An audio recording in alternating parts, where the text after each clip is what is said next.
다시피 76주년을 맞이한 8.15 광복절이에요. 사실 광복절이 저에게는 직접 경험된 사건이 아니다 보니까 그날의 감격과 기쁨이 고스란히 느껴지는 것은 참 어려운 것 같습니다. 하지만 광복절을 계기로 잃어버렸던 민족의 빛을 되찾았던 1945년 8월 15일 수요일, 그때의 순간을 더듬어서 상상해보고 그날의 공기를 곱씹어 생각해 보게 됩니다. 말로 다 할 수 없었던 기쁨과 벅차오르던 감격이 얼마나 웅장했을까요?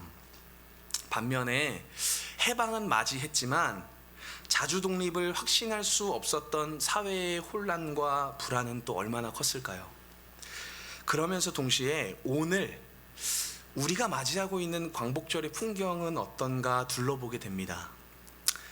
기쁨과 혼란이 공존했던 그날의 분위기가 오늘 우리를 감싸고 있는 것만 같아 불길한 예감이 들기도 합니다. 코로나 팬데믹이 장기화되면서 참 국내뿐만이 아니라 전 세계적인 감염 추세가 걷잡을 수 없이 번지고 있는데요. 이런 상황 속에서 참 정말 많은 분들이 삶이 위축되고 불안에 빠지고 있습니다. 그런데 이런 시국에서도 광화문 거리에 나와 연휴 내내 광복절 집회라는 이름으로 집단 행동을 하겠다고 주장하는 사람들도 있어요. 종교라는 이름으로, 권리라는 이름으로 자신들이 속해 있는 집단과 그 이익만을 고집하는 사람들이 광복절과 맞물려 서 있으니까 더 씁쓸하고 안타깝게 느껴집니다. 학생은 학생대로, 자영업자분들과 노동자분들은 그 나름대로 모두가 불편과 손해를 감수하고 버티고 있는 이 상황에 그런 행태를 보니 참 가슴이 아픕니다. 뿐만 아니죠. 광복절 가석방 심사에서는 국내에서 가장 먼저 손에 꼽히는 대기업의 총수가 명단에 오르고 결국 13일에 가석방되는 상황을 보게 됩니다. 그러면서 우리 사회가 안고 있는 이 딜레마와 한계가 무엇인지 여실히 확인하게 되는데요. 그가 징역을 선고받은 이유, 그럼에도 가석방 될 수 있는 현실이 참 씁쓸합니다.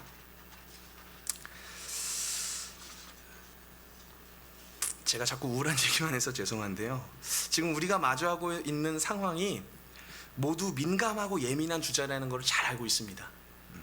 하지만 이 일에 대한 현상이 우리 사회의 신뢰와 개인의 관계를 얼마나 혼란에 빠뜨리고 있는지 모르겠습니다.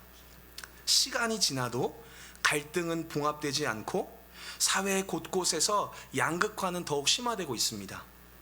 부자와 가난한 사람의 격차는 걷잡을 수 없고요. 세대와 세대 간의 불화도 심화되고 있습니다.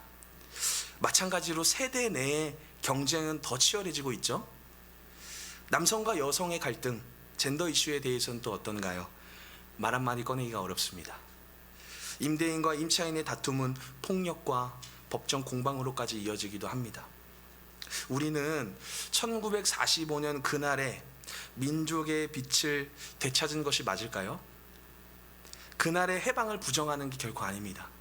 다만 적지 않은 시간이 흐른 지금에도 우리가 되찾아야 할 빛이 여전히 남아있지 않은가를 생각해 보게 되는 것이죠. 오늘 본문이 되는 이사야 65장의 배경도 오늘 우리가 겪고 있는 현실의 딜레마와 많이 닮아 있는 것 같아요. 먼저 이사야서에 대한 간략한 소개를 해드리면요. 이사야서는 분량과 내용이 정말 방대해요. 총 66장으로 구성되어 있고 이에 따라 학자들마다 의견은 조금 다르지만 크게는 세 부분으로 나눠볼 수 있을 것 같아요. 세부적인 논의는 좀 차치하고서요. 아주 간략하게 정리하자면 이사야 1장부터 39장의 내용을 보면 바벨론 유배 이전의 상황들이 나타나고요. 이사야 40장부터 55장의 내용을 보면 바벨론 유배 상황, 그래서 그 유배된 삶 속에서 이스라엘 땅으로의 귀환을 약속하시는 하나님의 말씀이라든지 또는 귀환하고 있는 중의 상황으로 또 생각해 볼 수 있을 것 같아요. 그러면 오늘 저희가 함께 읽은 이 본문의 말씀이 포함된 이사야 56장과 66장의 배경은 바벨론 포로에서 이스라엘로 귀환한 후의 상황으로 볼 수 있습니다. 앞선 이사야 40장부터 55장에서는 전혀 언급되지 않았던 안식일에 대한 이야기나 제사, 제의에 관한 이야기가 이사야 56장, 66장의 내용을 보면은 나와 있어요. 또 뿐만 아니라 금식에 관한 메시지라든지 우상 제사에 관한 말씀도 언급하고 있는 것이 큰 특징입니다. 그런데 바벨론 포로로 돌아온 그들에게는 여러 가지 갈등과 문제가 있었던 것 같아요. 먼저 그들이 돌아온 땅은 어떻습니까? 오래도록 황폐되어져 있습니다. 도시 재건이란 부푼 꿈을 안고 왔지만 아마도 그들은 어디서부터 어떻게 시작해야 할지 막막하지 않았을까 싶어요.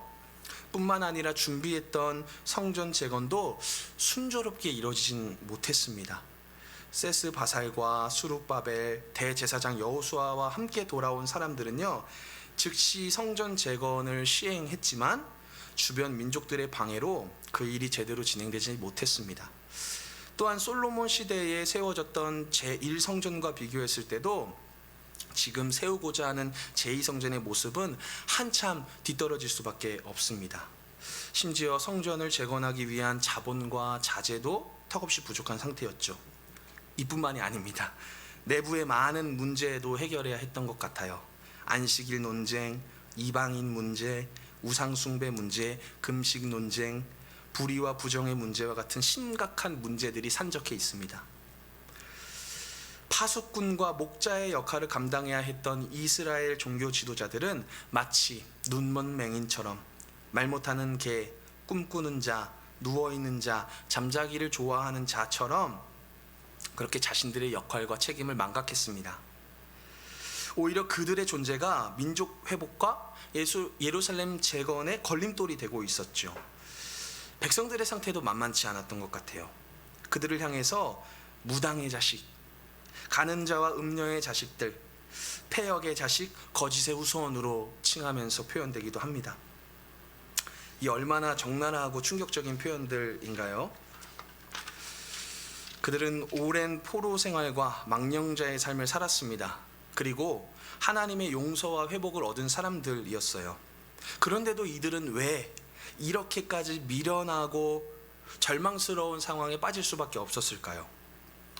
그들의 상태, 그들의 모습을 좀 하나하나씩 살펴보면요, 그들은 금식을 하면서도 개인의 오락을 추구했다라고 합니다. 여기서 오락으로 번역된 표현은 기쁨 내지는 소원으로도 번역할 수 있을 텐데요. 이 단어의 어근은요, 기울다, 구부리다, 갈망하다라는 뜻을 가지고 있어요. 그러니까 한마디로 그들은 여전히 하나님의 회복을 경험하는 가운데 있지만 자신들의 개인적인 소원과 욕망에 기울어져서 살고 있었던 거예요. 심지어 금식이라고 하는 종교적인 행위를 하면서도 그들의 욕망은 여전히 그 안에 덕지덕지 붙어 있었습니다. 또 이뿐만이 아니죠. 이사야 58장 3절 제가 한번 읽어보겠습니다. 우리가 금식하되 어찌하여 주께서 보지 아니하시오며 우리가 마음을 괴롭게 하되 어찌하여 주께서 알아주지 아니하시나이까. 보라, 너희가 금식하는 날에 오락을 구하며 온갖 일을 시키는도다. 여기서 온갖 일을 시킨다라는 것은 자신들의 일꾼들에게 거침없이 몰아세우고 폭정을 일삼는 모습을 의미합니다. 그러니까 그들은 여전히 하나님 앞에서 요구하고 하나님 앞에서 고집 피우고 있는 거예요. 하나님, 우리가 이렇게 노력하는데, 이렇게 먹지 않고 금욕을 하며 하나님을 간절히 찾는데 왜 우리의 이 금식을 받아주시지 않는 것입니까? 오히려 하나님을 향해서 항변하고 있습니다. 이에 대한 하나님의 답변은 무엇일까요? 이어지는 6절에서 8절 제가 한번 읽어볼게요. 내가 기뻐하는 금식은 흉악의 결박을 풀어주며 멍에의 줄을 끌어주며 압제당하는 자를 자유하게 하며 모든 멍에를 꺾는 것이 아니겠느냐. 또 줄인 자에게 내 양식을 나누어 주며 유리하는 빈민을 집에 들이며 헐벗은 자를 보면 입히며 또 내 고륙을 피하여 스스로 숨지 아니하는 것이 아니겠느냐. 그리하면 내 빛이 새벽같이 비칠 것이며 내 치유가 급속할 것이며 내 공의가 내 앞에 행하고 여호와의 영광이 내 뒤에 호위하리니. 하나님의 마음과 그들의 삶이 얼마나 동떨어져 있는지를 알 수 있는 대목이에요. 그들을 바라보시는 하나님의 마음은 어떠셨을까 싶습니다. 그들의 제사에 대해서도 한번 볼까요? 이사야 66장 3절인데요. 제가 한번 읽어볼게요. 소를 잡아 드리는 것은 살인함과 다름이 없이 하고 어린 양으로 제사 드리는 것은 개의 목을 꺾음과 다름이 없이 하며 드리는 예물은 돼지의 피와 다름이 없이 하고 분향하는 것은 우상을 찬송함과 다름이 없이 행하는 그들은 자기의 길을 택하며 그들의 마음은 가증한 것을 기뻐한즉 이들의 몸은요 분명히 하나님의 말씀대로 이스라엘로 귀환했지만 그들의 마음은 여전히 하나님을 떠나 있는 것 같아요. 그들의 만행이 지속되는 이유는 여전히 하나님의 마음을 알지 못하기 때문인 것 같습니다. 이것이 인류의 비극을 안겨다 준 죄의 뿌리라는 것을 우리는 절대 잊어서는 안 되죠. 역사에서 만약에라는 가정은 무의미하다고 하지만 만약에 아담과 하와가 하나님에 대한 사랑과 믿음으로 충분했다면 어땠을까요? 아무리 뱀의 유혹이 있다 하더라도 충분히 물리칠 수 있지 않았을까 싶습니다. 물론 뱀으로 상징되는 사탄은 거짓의 아비예요. 끊임없이 거짓을 양산하고 이간질로 관계를 파괴시킵니다. 특히 하나님에 대해서 잘못된 선입견 내지는 무성한 오해를 만들어내요. 그러나 우리 안에 그 거짓과 이간질을 이겨낼 수 있는 충분한 믿음과 사랑이 있다면 우리도 예수님이 보여주셨던 것처럼 사탄을 충분히 물리칠 수 있지 않을까 싶어요. 우리는 더 이상 아담과 하와처럼 변명과 핑계를 늘어나서는 안 됩니다. 하나님이 주셔서 나와 함께 있게 하신 저 여자가 내게 그 나무의 열매를 주어 먹었다라는 식의 핑계, 뱀이 나를 꿰물어 내가 먹었다 말하는 변명, 우리의 변명과 핑계가 진짜 무서운 이유는 뭘까요? 그 끝이 없기 때문에 그래요. 변명과 핑계, 합리화는 정말 끝이 없어요. 귀환한 유대인들 중에는 이런 의심과 불만을 품고 있었던 것 같아요. 이사야 59장 1절인데요. 여호와의 손이 짧아 구원하지 못하심도 아니요 귀가 둔하여 듣지 못하심도 아니라. 아마 그들은 자신들의 황폐한 현실을 보면서 실망했을지 몰라요. 기대는 실망으로, 설렘은 좌절로 변했을지 모릅니다. 그들의 짜증과 원망은 지속해서 번졌을지 몰라요. 그렇게 타오르는 절망의 불씨는 시간이 지날수록 꺼질 줄 모르고 더 활활 타오르고 있었습니다. 하나님은 왜 우리를 이 먼 곳까지 오게 하셔서 고생을 시키는 거야? 이럴 줄 알았으면 안 오는 건데. 괜히 순종했어. 괜히 말 잘 들었어. 그냥 조금 불편해도 이미 익숙해진 바벨론에서 살 걸. 아니 이제는 바벨론을 정복한 페르시아의 관대함 속에서 자신의 안전과 생존을 위해 머물지 않은 것에 대해 후회하고 있지는 않았을까요? 그러면서 이런 생각까지 했을 것 같아요. 우리가 이렇게 죽어라 고생하는 건 하나님이 무능하셔서 그러는 거 아니야? 정말 하나님이 살아 계시긴 한 걸까? 우리 조상들의 허황된 믿음은 아니었을까? 심지어는 하나님이 진짜 능력이 있으시고 우리를 사랑하신다면 예루살렘의 멸망이 애초에 없어야 하는 것 아니야? 등등. 오늘 우리의 모습은 어떤가요? 혹시, 아주 혹시 현실의 괴로움과 절망이 끝없는 원망과 불평으로 자리 잡고 있지는 않나요? 하나님의 손이 짧아서 구원하지 못하시는 건 아닌지, 혹시 하나님이 귀가 둔하셔서 우리의 기도를 듣지 못하시는 건 아니신지, 나를 조롱하고 비난하는 그 사람의 말이 사실이면 어떡하나 두려움이 엄습하는 경우는 없으셨나요? 또는 이렇게까지 노골적으로 생각하진 않더라도 하나님께 실망해서 하나님을 향한 뜻을 돌이키고 하나님에 대한 그 어떤 기대도 관심도 다 거두어 버린 채 딱딱한 마음으로 굳어져 가고 있지는 않으십니까? 하나님은 말씀하십니다. 이어지는 이사야 59장 2절인데요. 오직 너희 죄악이 너희와 너희 하나님 사이를 갈라놓았고 너희 죄가 그의 얼굴을 가려서 너희에게서 듣지 않으시게 함이니라. 우리는 끝없는 변명과 핑계로부터 해방되어야만 합니다. 원 없이 타오르는 원망과 타협에서 벗어나야만 해요.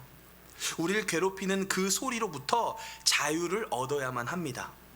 이런 현실로부터 자유로울 수 있는 유일한 길은요, 회개밖에 없어요. 자백과 토로하는 심령이 회복될 때, 성령님의 인도하심에 따라 하나님 앞에서 마음을 고백할 때, 비로소 우리는 그때 진짜 자유를 얻게 되는 것이에요. 이스라엘 사람들의 문제, 또 오늘 우리의 문제는요, 노력의 부재가 아닙니다. 노력하지 않아서 생긴 문제가 아니라 잘못된 노력, 어긋난 열정 때문이에요. 1200km나 멀리 떨어진 바벨론에서 이스라엘까지 건너온 노력, 예루살렘을 재건하기 위한 노력, 금식하는 노력, 제사를 드리는 노력, 안식일을 지키는 노력. 그런데 그 노력의 정의가 잘못되었어요. 노력이란 무엇인가요? 또 노력이란 무의미한 걸까요? 아닙니다. 너무 소중한 거예요. 노력한다는 것, 무언가를 열망하며 그것을 위해 수고한다는 것은요, 정말 귀하고 아름다운 일이에요. 그런데 무엇을 위해 노력하고 계십니까? 왜 그렇게 애쓰고 계시나요? 노력의 사전적인 의미는요, 목적을 이루기 위하여 몸과 마음을 다하여 애를 씀이에요. 그럼 우리의 목적은 무엇인가요? 우리 노력의 목적이 바뀌고 인생의 목적을 발견하는 것이 새하늘과 새 땅이 펼쳐지는 하나님의 새 창조 아닐까요? 변하여 새 사람이 된다는 것은 바로 이런 의미가 아닐까요? 다시 본문의 말씀으로 돌아와서요, 우리 함께 읽었던 이사야 65장 17절 말씀 한 번 더 읽어보겠습니다.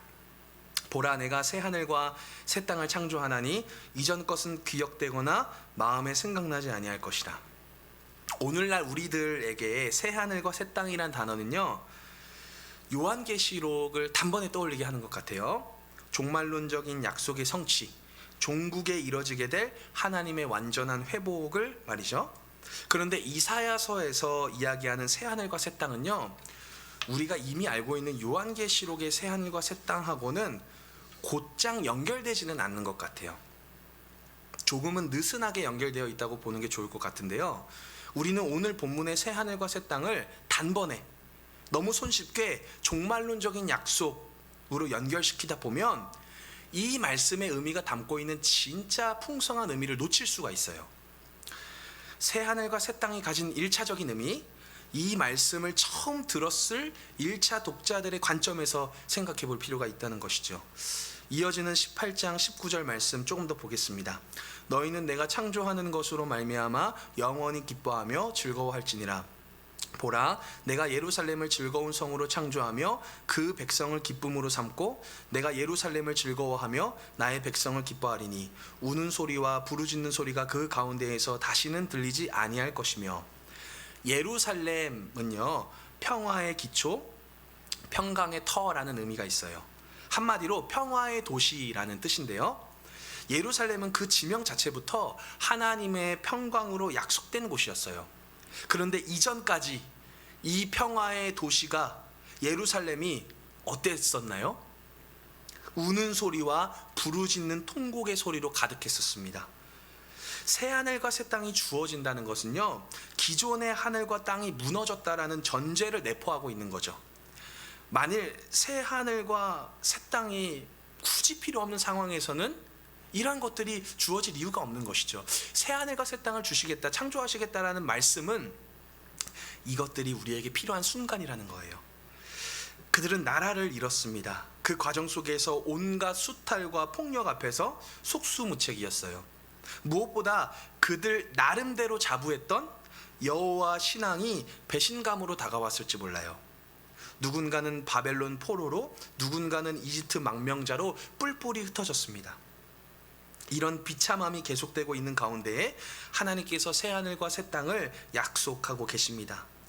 그 새하늘과 새 땅의 실체는 다름 아닌 예루살렘의 기쁨과 평강을 회복시켜 주는 것이었어요. 이것은 문자 그대로 예루살렘만의 회복이 아닐 것입니다. 하나님께서 그토록 기다리셨던 예루살렘에서 시작되는 평화의 울림이 온 열방과 민족으로 퍼져나가길 기대하고 계셨던 것이죠. 마치 출애굽의 소식이 멀리 떨어져 있었던 라합 같은 사람들, 아니면 기브온 민족들에게 전달되어져서 그들의 마음을 녹이고 그들이 하나님께 돌아왔듯이 하나님의 소식은요 울려 퍼지게 되어 있습니다. 또 그날에 어떤 일들이 있는지 조금 더 살펴볼까요? 20절에서 23절입니다. 거기는 날수가 많지 못하여 죽는 어린이와 수완이 차지 못한 노인이 다시는 없을 것이라. 곧 100세에 죽는 자를 젊은이라 하겠고 100세가 못되어 죽는 자는 저주받은 자이리라. 그들이 가옥을 건축하고 그 안에 살겠고 포도나무를 심고 열매를 먹을 것이며 그들이 건축한 데에 타인이 살지 아니할 것이며 그들이 심은 것을 타인이 먹지 아니하리니 이는 내 백성의 수완이 나무의 수완과 같겠고 내가 택한 자가 그 손으로 일할 것을 길이 누릴 것이며 그들의 수고가 헛되지 않겠고 그들이 생산한 것이 재난을 당하지 아니하리니 그들은 여호와의 복된 자손이요 그들의 후손도 그들과 같을 것임이라. 날수가 많지 못해서 죽는 어린이, 또 수완이 아직 차지 못했는데 죽는 노인들은 왜 생기는 걸까요? 전쟁과 여러 갈등 속에서 이런 일들이 벌어지게 됩니다. 수탈과 살육은 이런 비극을 양산합니다. 그러나 이제는 그런 일이 없을 것이라고 말씀하십니다. 오히려 100세가 되어 죽는 자를 젊은 자라고 말씀하고 계시죠. 또한 가옥을 건축하고 그 안에서 살겠고 포도나무를 심고 열매를 먹을 것이라 말씀하십니다. 자신이 지은 집에 그들이 거주할 것이에요. 자신이 지은 포도나무의 열매를 그들이 맛보게 될 것입니다. 이런 당연한 모습이 꿈이 아니라 현실이 될 거예요. 이토록 당연한 세상을 꿈꾸지 못하는 것만큼 비극이 또 있을까 싶습니다. 노력에 응당한 대가를 받지 못하는 사회, 우리는 지나온 역사 속에서 서로 뺏기고 빼앗는 이 괴로움을 반복해서 경험해야만 했습니다. 올 초 2월 달에요, 카카오의 김범수 의장이 자신의 재산 절반 이상을 기부하기로 발표했습니다. 그러면서 그가 과거에 했던 인터뷰도 다시 회자가 되었는데요. 그는 2017년에 한 인터뷰에서 이렇게 얘기했다고 해요. 누가 저한테 그랬어요. 웬만한 부자는 자기 힘으로 될 수 없지만 억만장자는 하늘이 내려주시는 거라서 그 뜻을 잘 새겨야 한다고. 지나가는 말로 툭 던진 얘기였는데 저한테는 굉장히 와닿았어요. 제 노력보다 훨씬 많은 부를 얻었기 때문에 그 이상은 덤인 것 같아요. 물론 최근에는 카카오에 대한 부정적인 또는 우려의 시선도 있습니다. 최근 무리한 사업 확장이라든지 또 아니면 주식 지분을 친인척들에게 증여하면서 또 두 자녀가 265억씩 되는 돈을 받고 또 본인 소유의 지주 회사인 K큐브 홀딩스에 재직하는 여러 가지 논란들도 있습니다. 또 그가 발표했듯이 자신의 재산을 구체적으로 어디에 어떻게 사용하는지도 차차 살펴보고 확인해 봐야 될 일이죠. 또 무엇보다 그의 마음의 동기나 삶의 모습을 알 수는 없습니다. 그런데 확실한 건요, 그가 건넨 말은요 분명하고 진실합니다. 자신의 노력보다 훨씬 많은 부를 얻은 것을 덤이라고 말하는 이야기, 덤으로 주어진 것을 나누고 건넬 수 있는 마음. 그런데 우리는요, 때로는 지나친 부의 쏠림 현상, 이 양극화의 현실에서도 모든 결과를 자신의 노력과 능력으로 여기기 쉬운 것 같아요. 마치 성공한 사람이 실패한 사람보다 더 많은 노력을 기울인 것이라고 착각하기 쉽습니다. 그러나 우리 사회가 노력한 만큼 결과를 얻을 수 있는 사회인가요? 더 많은 사교육의 기회를 얻는 아이들과 그렇지 못한 아이들의 노력이 총량이 같다면, 두 아이 모두 동일한 노력을 기울였다면 과연 결과도 동일할까요? 누군가는 더 피나는 노력, 더 잔인한 노력을 해야만 생존이 가능한 것처럼 이야기하는 우리의 사회 아니겠습니까? 저는 우리 청소년 친구들하고요, 우리 사회가 가진 허점 내지는 아픈 부분을 가끔씩 이야기하곤 합니다. 우리 이 안중 지역도 해당이 되겠지만 입시에서 농어촌 특별 전형이라는 게 있죠. 그리고 요즘에는 취업에서 블라인드 채용 같은 것들이 많이 활성화되고 있어요. 그런데 이런 것들이 왜 생겼을까요? 제도적으로 이런 시스템들이 왜 요구되고 왜 만들어져야만 됐을까요? 농어촌 특별 전형이라는 것이 생긴 배경을 보면 농어촌에서 공부를 하고 학업을 이어가는 친구들이 다른 수도권에서 학업을 하는 친구들하고 비교했을 때 불리한 조건에 있다는 것을 반증하고 있는 거죠. 그렇기 때문에 조금의 좀 상대적인 더 기회를 균등하게 주기 위해서 이런 제도들에 대한 논의가 나오는 것이고 이야기가 나오는 것이죠. 블라인드 채용 같은 것도 마찬가지 아니겠습니까? 왜 지원자의 모든 정보들을 가려야지만 잘 뽑을 수 있을까요? 우리는 가려야지만 편견 없이 차별 없이 뽑을 수 있다는 게 좀 웃기지 않나요? 노력의 정의가 이루어지는 사회. 앞서 하나님으로 인해 노력의 의미가 재정의되었다면 이제 마찬가지로 하나님으로 인해 노력의 정의가 실현되어야 합니다. 노력한 만큼 노력한 대로 열매를 얻을 수 있어야 돼요. 다른 이의 노력을 박탈하거나 자신의 노력을 빼앗겨서는 안 됩니다. 그들의 수고가 헛되지 않을 거예요. 그들이 생산한 것이 결코 재난을 당하지 않을 것입니다. 이것이 가능한 이유는 하나님의 노력이 있기 때문이에요. 창조는 하나님의 고유한 노력의 결실입니다. 하나님이라고 쉬운 일, 가벼운 일이 어디 있을까요? 창조를 위해 심혈을 기울이는 하나님의 사랑과 정성은요, 절대 가볍지 않습니다. 그분의 노력을 헛되지 않게 하기 위해서 그분은 끊임없이 자신의 열심을 기울이시는 분이에요. 또 그분의 수고는 그렇기 때문에 반드시 이루어질 것입니다. 그 사실을 믿기에 우리의 노력은 방향을 잃지 않는 거예요. 우리의 목적이 희미해지지 않는 것입니다. 앞서 언급했던 우리의 현실 속에서 우리는 무엇을 얼마나 더 노력해야 할까요? 세상이 강요하는 노력의 한계를 벗어버리고 하나님과 함께 만들어가는 새 하늘과 새 땅의 동역자가 되시기를 진심으로 축복합니다. 그때 우리는요, 하나님과 온전한 화해, 완전한 연합을 누리게 될 것이에요. 이어지는 24절인데요. 그들이 부르기 전에 내가 응답하겠고 그들이 말을 마치기 전에 내가 들을 것이며. 이 구절은요, 앞선 이사야 63장 11절에서 13절의 내용과 정반대되는 말씀이에요. 제가 그 내용을 한번 읽어볼게요. 백성이 옛적 모세의 때를 기억하며 이르되 백성과 양떼의 목자를 바다에서 올라오게 하시니가 이제 어디 계시냐? 그들 가운데에 성령을 두시니가 이제 어디 계시냐? 그의 영광의 팔이 모세의 오른손을 이끄시며 그의 이름을 영원하게 하려 하사 그들 앞에서 물을 갈라지게 하시고 그들을 깊음으로 인도하시되 광야에 있는 말같이 넘어지지 않게 하시니가 이제 어디 계시냐? 우리가 지금 새 하늘과 새 땅을 신뢰하며 소망할 수 있는 이유는 무엇일까요? 그건 우리에게 주신 믿음 덕분입니다. 히브리서 저자의 표현대로라면 믿음은 바라는 것들의 실상이고 보이지 않는 것들의 증거이기 때문이에요. 실상과 증거의 공통점이 무엇인가요? 이미 확보된 사실이에요.